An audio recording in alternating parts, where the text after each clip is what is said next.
was very hungry, and also my wife had died 10 minutes earlier. Now, what are they calling you? Agu! I believe that I'm a woman. And I believe it too. No longer confined to Earth, now we had learned to fly. He recovered from cancer.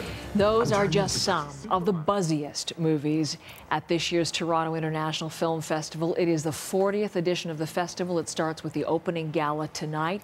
So much to talk about with the artistic director of the festival in that role for 8 of the 40 years, Cameron Bailey, back with me this morning, and great to see you. Good to see you, Heather. Big breath, because here you go. Yeah, exactly. Here you go. Exactly. Let's talk about the anniversary, number one, Sure. 40 years. Congratulations, number one. I mean, it's a huge achievement. It's grown a lot in the last 40 years. When the numbers point to that, if you think back to 1976, Festival of Festivals, as it was called, what was 35,000 visitors, and now more than 500,000. More 500,000 last year. That's right. 127 films and $3.99 this year. Yes, I exactly. mean, The it's prices incredible. were a little bit different 40 years ago as well. Reflect on that, you know, the growth, the success of the festival. You know, it really is the audience in Toronto, because we're in a great city, very diverse, very knowledgeable about movies. People love movies. They want to discover new talent all the time here. That's what keeps the filmmakers coming back. I think that's what's given us the growth. And as Toronto has really bloomed over those last 40 years, the festival has too. So the opening gala tonight for this 40th anniversary festival is Demolition, Jean-Marc Vallée's film, Jake Gyllenhaal in the starring role. Why is that the movie to start this anniversary season? This is really the perfect 40th anniversary opening night for us. Jean-Marc Vallée, terrific filmmaker from Montreal, directed films like The Dallas Buyers Club, which launched here, and also Wild last year again. And he's here back for a third time, kind of a three-peat for him. Jake Gyllenhaal is just on a tear right now, one terrific performance after another. And it's a very moving film, very emotional. So we're thrilled to have it. About his man whose life dies, and then his life on And then he tries to spools piece it back there. together, but he has to pull it apart first. It's incredible. So that is tonight. Lots of excitement about that. And it's interesting to feature a Canadian director for the opening gala. Does it help quell? I mean, there's all, you know, people are always wanting to get more Canadian content, but there is some discussion this year about no specific Canadian program at the festival. Talk a little bit about why that is, not wanting to segregate Canadian films in a particular category. You know, Canadian movies have grown up. Canadian filmmakers are now global filmmakers. People like Jean-Marc Vallée are working internationally. Denis Villeneuve, we have his new film as well, Sicario, also working internationally. This is a movie with Emily Blunt, made on a grand scale. It's about a border crisis between the U.S. and Mexico. So, you know, we felt like Canadian filmmakers are playing in the big leagues. They are ready to stand shoulder to shoulder with filmmakers from all over the world. They don't necessarily need that separate section that we did need many years ago when we were trying to nurture that industry in a different way. And the Canadian filmmakers have been expressing their support of that. I've been reading comments. You have Donald Sutherland, you have Paul Gross, you have Patricia Rosma. They're all featured among the rest of the global filmmakers, as you suggest. There are many movies, as I said, 399 all told. We can't talk about all of them.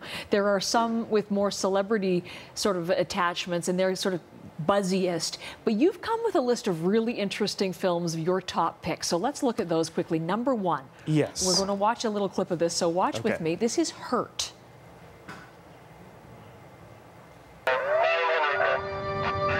I never, ever thought in my life I would put myself to this level. The run really gave him an addiction for the attention. He can't figure out why he's not doing better, and it's driving him nuts. Everybody thought he was So there you are, a Fox. documentary on the life of Steve Fonyo. Steve Fonyo. Sadly, a lot of people have forgotten that Steve Fonyo ran across the country.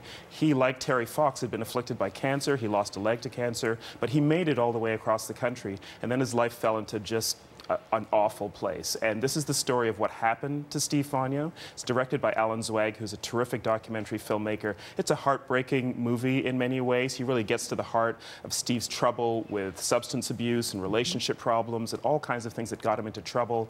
But it's a moving story, and it's ultimately uplifting, because this guy will just not be kicked down. He will always stand back up. All right. It's an incredible story. Pick number 1. Let's go next to French Blood. Yeah, this is also in our platform program, which is a new program at the festival designed to really find those hidden gems in the festival. Only 12 movies. French Blood is a story that really is right from the headlines right now. This is about a French skinhead, Nazi, really bad guy who essentially evolves over the course of the story. He starts out hating immigrants, hating the way that France has changed, and he evolves. He becomes a different person.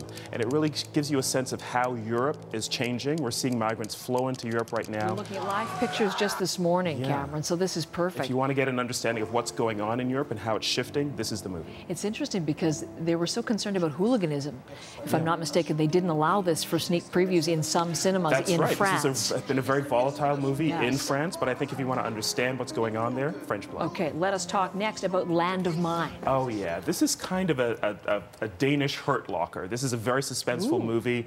It's about what happened right after the Second World War when German soldiers were prisoners of war in Denmark, and they were forced to clear the mines that they themselves had planted. And of course, they could be blown up at any moment. And this movie has you on the edge of your seat. It's terrifically directed by a guy named Martin Zandvliet. Very strong film. Okay, and one more before we go. Excellent documentaries, excellent features about music and musicians, and one more you want to highlight? This is the movie about Yo-Yo Ma and his Silk Road project. It's called The Music of Strangers. Yo-Yo Ma, of course, a terrific cello player. He has really recommitted not just to classical music, but to world music and to the route that musicians have taken and the way they've exchanged musical ideas from China all the way into Europe. And so he plays all the way along the Silk Route with musicians from all of those different countries, all through Central Asia, all the way into Europe. Terrific film, and he will be here in Toronto for the first screening. No one plays with more joy expressed when he plays. Amazing. Pure pleasure of music. Well, that's terrific. Yo-Yo Ma. What a list of very interesting. It's just 4 of just a few hidden gems at the festival. That's right. Listen, 40's the new 20. Yes. Continued success with the festival. Thanks so much, Cameron, for coming in this year.